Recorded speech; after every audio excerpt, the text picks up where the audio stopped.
Hello everyone, in this video we're going to see how you can remove your private browsing on Safari.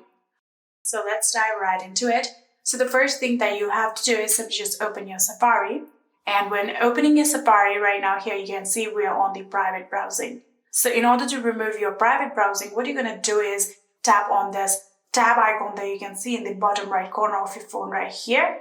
You'll have to tap on this icon like this. And after doing that, here you can see we are on the private currently. So in order to switch back to the normal, you have to tap on this option that you can see right here. Currently, there are 25 tabs on my browser. So we're going to tap on this icon right here. And after doing that, here you can see my personal browser has now opened. And you can simply just tap on done right here. So tap on done. And just like this, here you can see we are on the normal browsing of your Safari. And yeah, that is it. In order to open the new tab here, you can again tap on this icon and you can see there is the option of plus right here. And just like this, here you can see we are on the normal browsing of your Safari. And yeah, that is it.